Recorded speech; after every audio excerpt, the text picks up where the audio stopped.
All right, this is your Thursday Daily Delivery. I'm Michael Rand. Glad to have you guys back for another day. It is a jam-packed show today. You know, I do show planning well in advance and then a lot kind of on the fly as well, a little mix and match, because you never want to get too locked in on an idea or something and then be like, this is actually really what I wanted to talk about instead, things like that. So, I do quite a bit of planning in advance, as one should in this business. In any business, really you want to be ahead of the game, but I kind of left space on today's show just because I felt like it was going to be a big day. You had the Wolves and Wild both playing Wednesday night.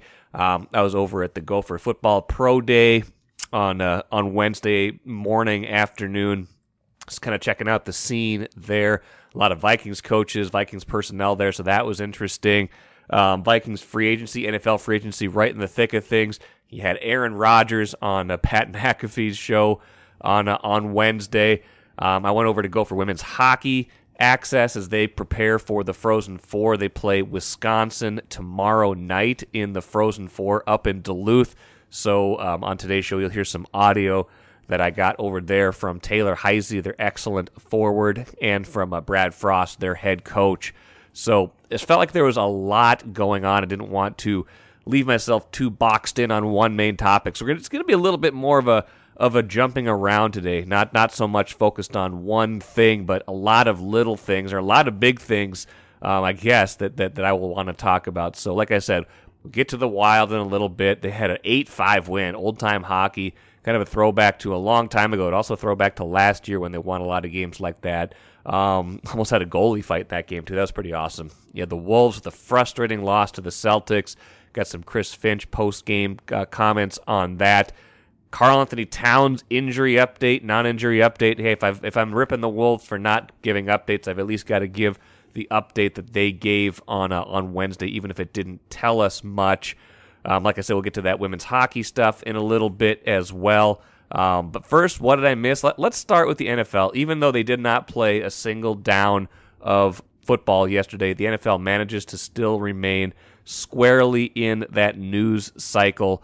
Like I said, I was over at Gophers Football Pro Day. A lot of their top draft eligible players going through a lot of workouts for NFL teams, NFL scouts. I mean, the combine already happened a few weeks ago, but this was a chance for some of those same players, but also some of the players who didn't get invited to the combine to show what they've got in front of scouts.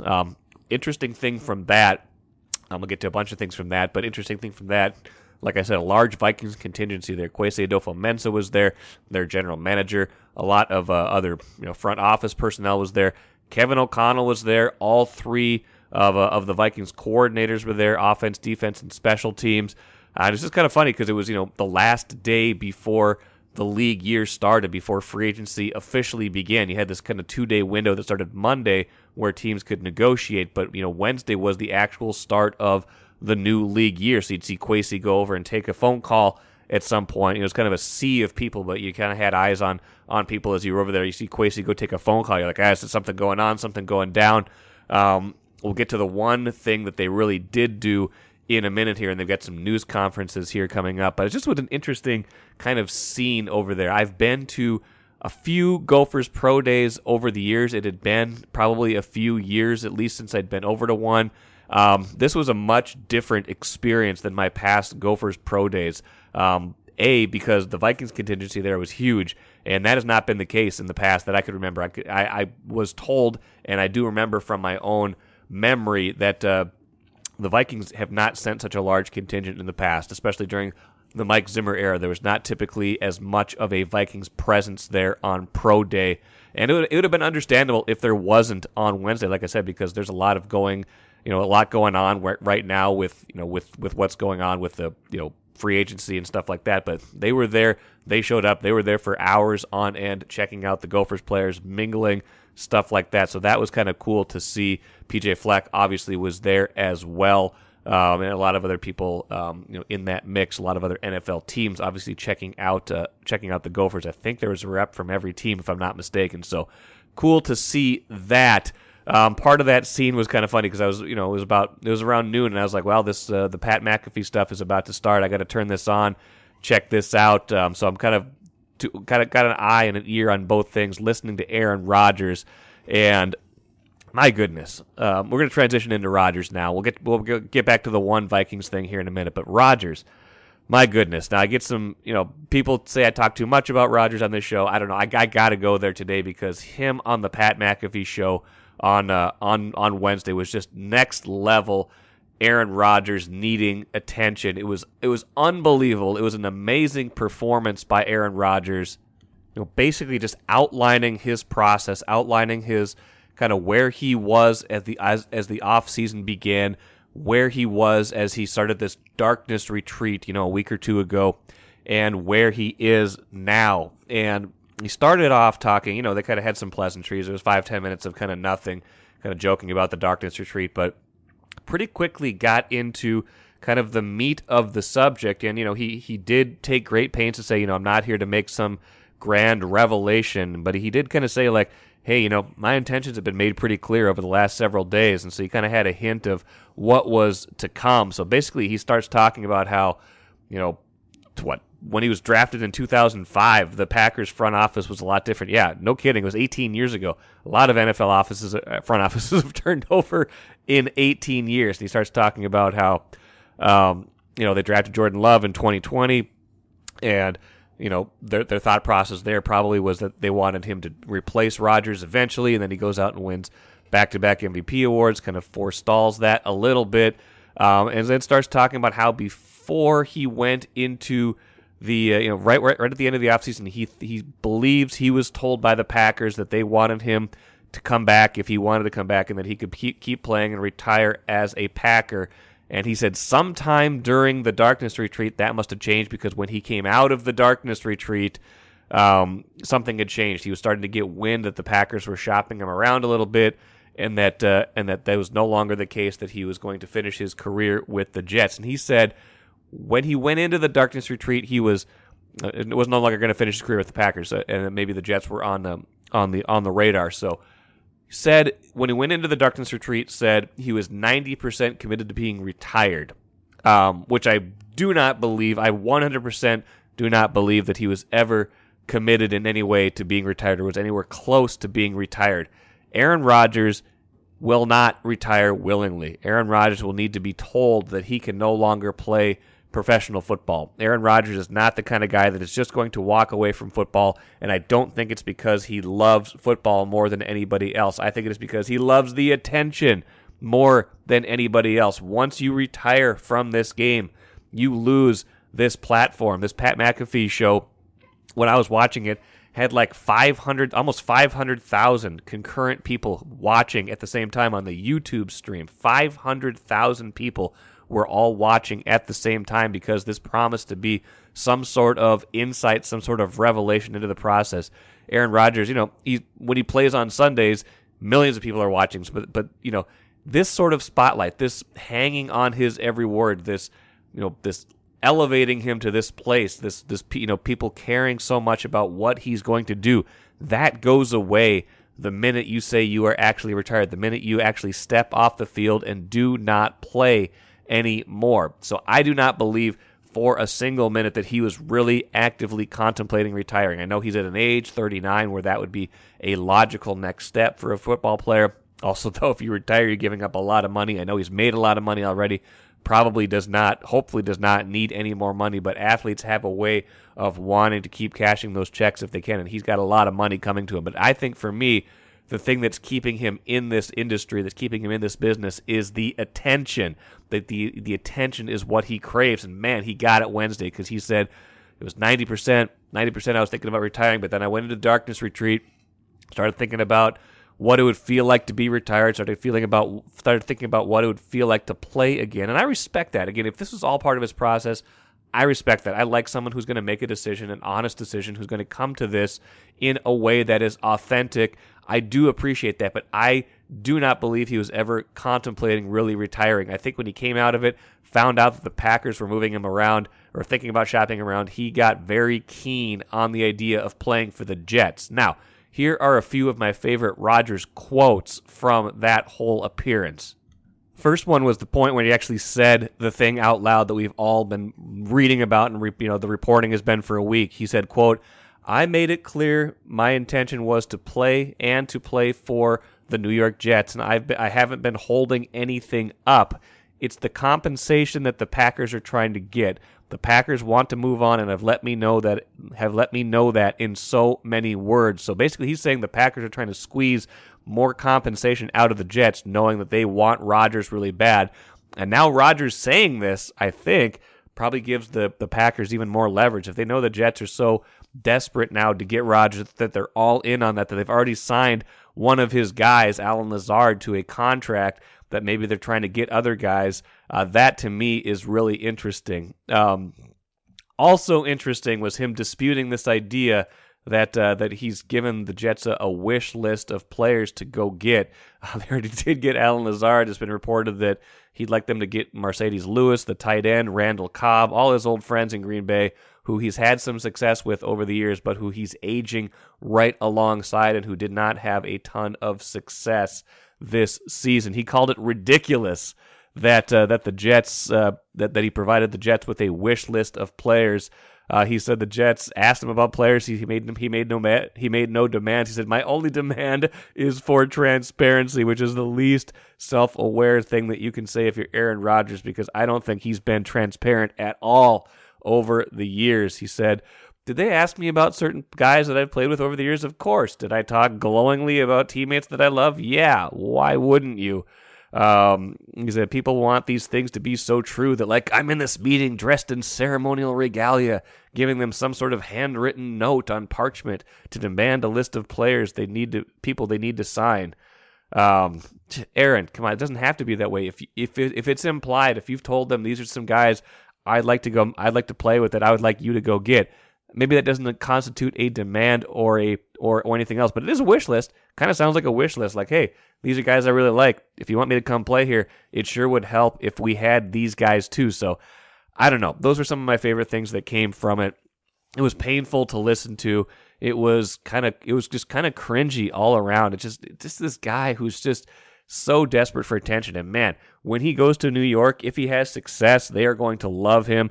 If and when he has any failure, he is going to get eaten alive. He got, the Green Bay media does a great job covering the Packers because this is it's the one pro team in town. But I think the tone of coverage will be quite a bit different as he, presumably embarks on this. Whenever the trade's official, whatever the compensation becomes, this will be a different kind of journey for him. And I'm looking forward to seeing how the narrative changes, how the narrative might get shaped if and when Aaron Rodgers winds up in New York, just as Brett Favre did 15 years ago. Take a playcation to Mystic Lake. With 24/7 gaming, the good times never have to end. And you can satisfy your cravings at our restaurants and bars. Or relax in one of our luxurious hotel rooms. Those that play together, stay together. And don't forget to join Club M so you can spark new memories and bask in the rewards along the way. Follow the lights to Mystic Lake, where every day is play day. Now, the Vikings, we thought they might have to be a little bit more active on Wednesday because they've agreed to terms with a lot of players. Byron Murphy, Marcus Davenport, guys that are bringing in on fairly expensive contracts, not long-term deals, but deals that are going to put a dent in a salary cap that was already pretty wonky going in. They had to clear $24 million in cap space, and they've cut Adam Thielen, they cut Eric Kendricks. They've restructured Kirk Cousins in a way that converts some money but does not add any more years to his deal. They did a restructure with Jordan Hicks. So they've done some things to officially get under the threshold without signing any of these guys. So none of these moves have become official yet because they still, I think, have some other things to do before they can sign these guys to be cap compliant. So we thought maybe that would happen Wednesday. Maybe it's going to happen today. So all they really did on Wednesday was announce these deals officially, saying they've agreed to terms with all these guys that they've talked about, and reportedly bringing back Alexander Mattison, running back. I like that move, by the way. I think that's a good idea for them. I like Alexander Mattison as a player. I think the deal he got is pretty good. I think it probably spells the end for Dalvin Cook, which I don't think was a surprise going into the season, going into the offseason. So the Madison deal it says $7 million over 2 years, probably going to make him a bigger piece of the offense, you would think. I don't think he would be coming back here to be Dalvin Cook's understudy again when he could go somewhere else and get a lot more, maybe a lot more playing time, a lot more reps. So I'm imagining he's been told something. We probably will find out something about Dalvin Cook today. But, Alexander Mattison, I think it's a good move. I like him. He's not Dalvin Cook in terms of explosiveness, but if the Vikings are looking for a little bit more consistency in the running game, a little bit more efficiency in the running game, I think Mattison can give that to him. He hits the hole quick. He doesn't generally lose yards or get stuck at the line of scrimmage that Dalvin Cook does. Dalvin Cook, a lot more of that home run threat where he can take a ball 70, 80 yards as he did last season against Miami, against Buffalo. He had some big runs, no doubt about it. But if you're looking to be in manageable downs and distances, I think you can get there with Alexander Mattison, maybe even more effectively than you can with Dalvin Cook. So we'll see if they do more with Dalvin Cook today or if they do other things to get themselves in a spot to get cap compliant. But that was interesting. I thought Mattison might be gone. He sure lingered on the field for a long time after that playoff loss to the Giants that I was at. Watched a few of those guys on the Vikings kind of taking their time going off the field, wondering if that was their last home game. And I thought maybe it would be for Alexander Mattison, but he is reportedly back with the Vikings, keeping him on a deal for as many as 2 years, $7 million. So I like it for the Vikings. I think that's a good move. We will see what it means for Dalvin Cook, and we'll see what else is to come for the Vikings on Thursday. So let's turn our attention right now to Gophers women's hockey for the next several minutes. Program that has been one of the most consistently excellent teams, not only at the University of Minnesota, but in Minnesota sports. I mean, you just look at the list of what they've accomplished. They've been in the NCAA tournament almost every year.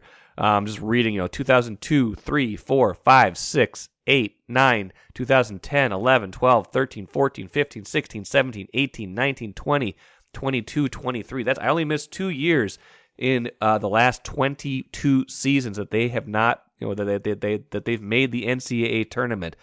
They've made tons of Frozen Fours. They've won 7 NCAA tournament titles, including 4 of them in a 5-year span between 2012 and 2016. But kind of like the Yankees, when there is a gap at all, when there's a stretch of time when they don't win, you start to notice it. And they have not won a championship since 2016, and until this season, they had not been to the Frozen Four since 2019 when they were the NCAA tournament runner-ups. Now, there's only 3 years in between there. COVID played a big role in that. There's a lot going on there that's beyond their control. But even when there's a gap like that, even when it's been 7 years since they won a title, when it's been 4 years, 4-year span since they were in the Frozen Four, you start to take notice. So now that they are back this year with an excellent team, a really good team, wanted to shine a little bit more of a light on that on this show. So I went over to their access period on Wednesday, their last time before they headed up to Duluth.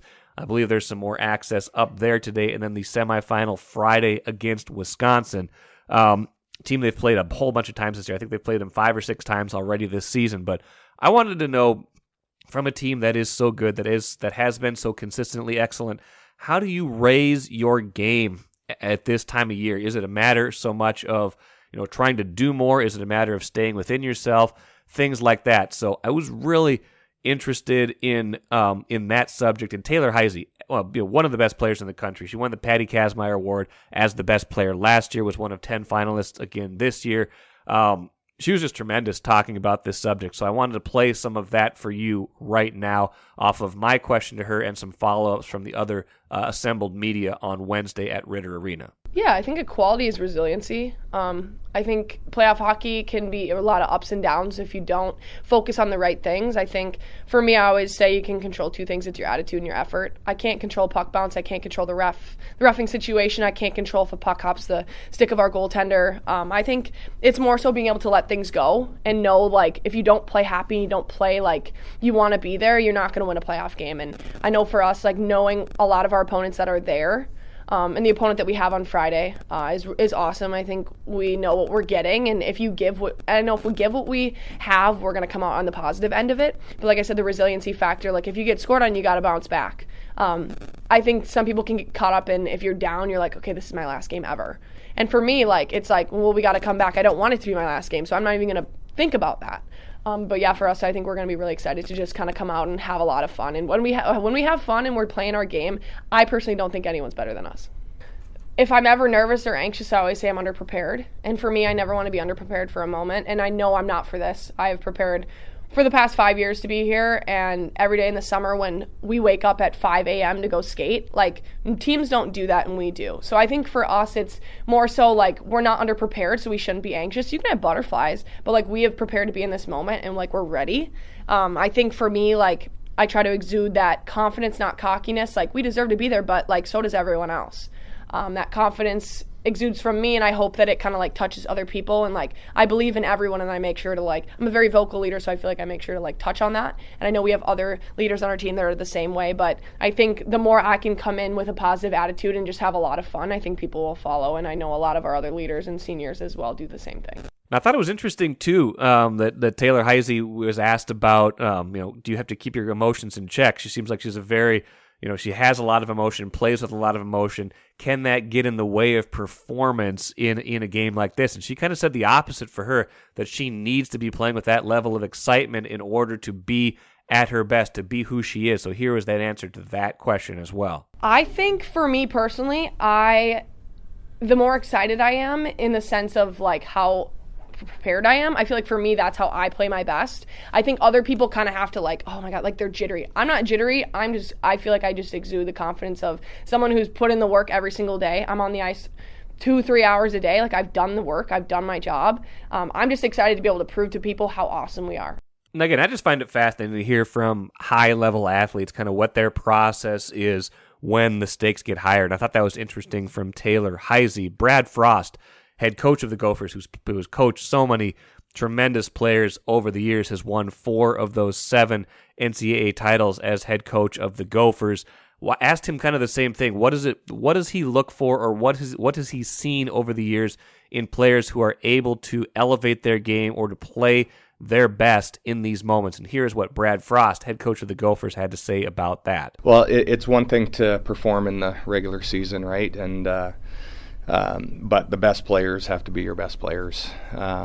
But in saying that, your role players, or maybe your third line, or your 5th and 6th D or whatever, they have to make an impact as well. And I think that's been one of the strengths of our team here as of late, is our third line with Madison Kaiser, Savannah Norcross, and Peyton Hemp. They've not only chipped in some goals, which is great, but defensively they're playing extremely well. And giving us a chance there too.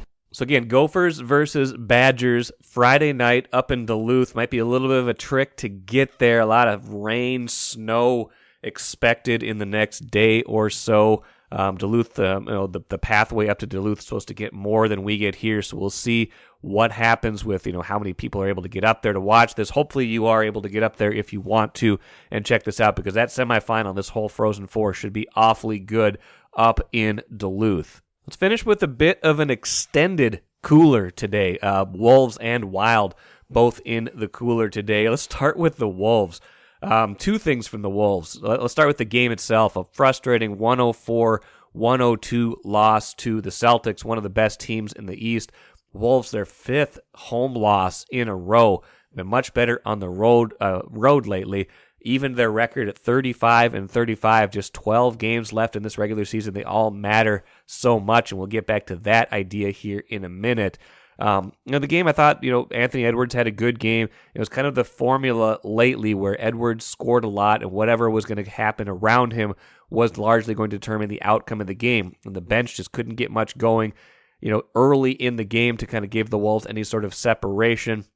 It's a pretty close game for most throughout. The Celtics took a decent-sized lead in the third quarter, but the Wolves rallied, battled back, got it to within 2 points in the fourth quarter. But there was all sorts of kind of questionable officiating. The Wolves getting very frustrated, boiled over in the final seconds, where Anthony Edwards and Kyle Anderson both got technical fouls, got tossed out of the game for that. So, Chris Finch, Wolves coach, who's usually pretty staid and reserved in his comments about things like that, about frustrations, was clearly frustrated about several things after the game, including, a jump ball late in the game that did not seem like it was very fair at all, and some of the other things that were happening. So here's Chris Finch on some frustrations from what he saw in this game. Yeah, I mean, I just thought it was rough.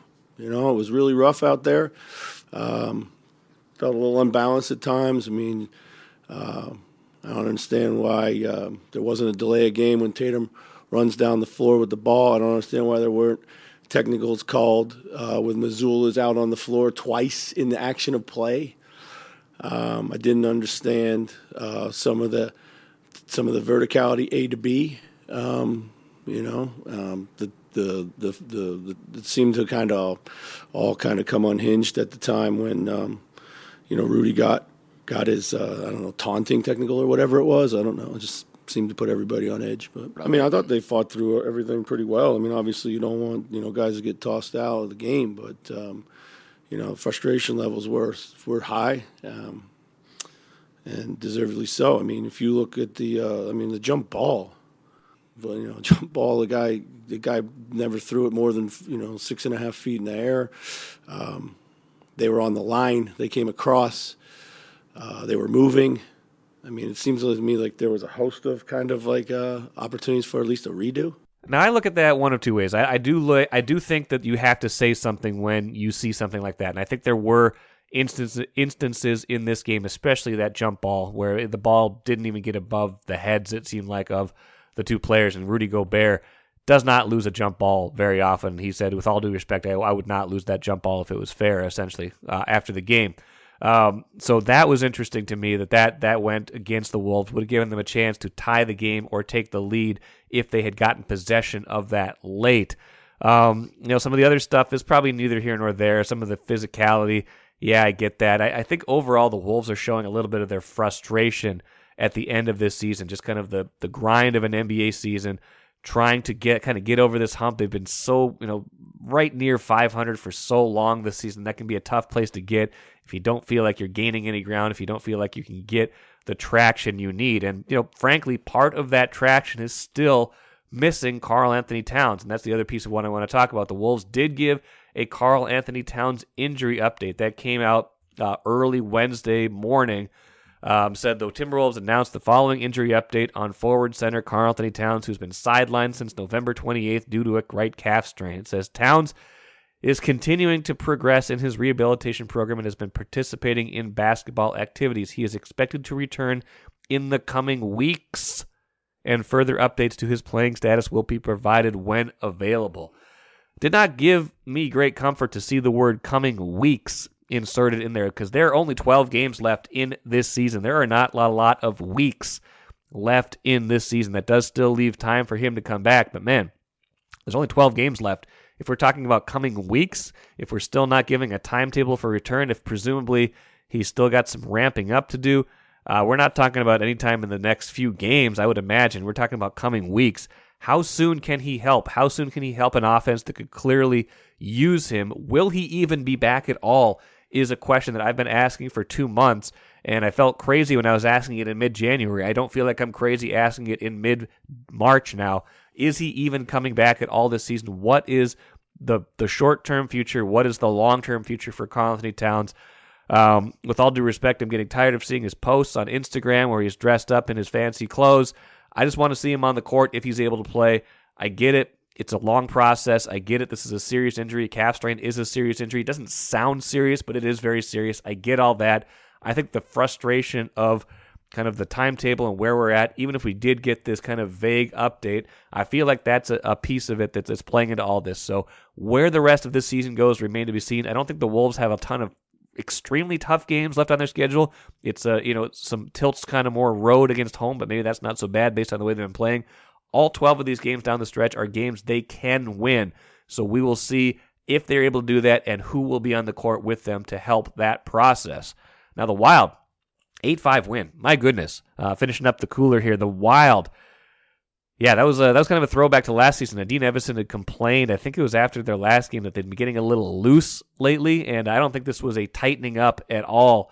An 8-5 win over the Blues. I mean, a win is a win. You'll take anything you can get, but That was an interesting one. Marc-Andre Fleury almost getting into a fight with Jordan Bennington, the Blues goalie who started scrapping after Ryan Hartman scored on him. That was quite the game. I guess the overall takeaway of those, the Wild gets points again for the 14th consecutive game. 14 games in a row, the Wild has either won or lost at the end of lost after getting at least a point, being tied at the end of regulation. So that is quite a streak they're on. A lot of those games were 2-1, 3-2, so 8-5 certainly gets your attention. But however you do it does not matter. The fact that they did get it done and now are just 1 point behind division-leading Dallas, that tells you something. That they're able to score this much without Kirill Kaprizov, by the way, is also interesting. So we'll see where that gets them for the rest of the year. I'm sure Dean Evason would love to see them tighten things up a little bit, but you know what? He's not going to argue with any of the results, and neither am I. That will do it for today. Special fun coming up on Friday's show as well. I'm sure we'll have tons of Vikings talk, but Chickenfinger69 of Twitter, of the Sportive Podcast, who's joined me several times, will be on. We're going to reminisce about the 2012 WCHA Final Five Wild combination on St. Patrick's Day when it was 80 degrees on a Saturday in St. Patrick's Day when those two events were going on. It was maybe the greatest day of hockey in St. Paul history. It will stand in stark contrast to the 20 degrees we're going to experience on St. Patrick's Day this year. So hope you will enjoy that on Friday's show in addition to so much else. That is it for me today. I'm Michael Rand, back at it again tomorrow.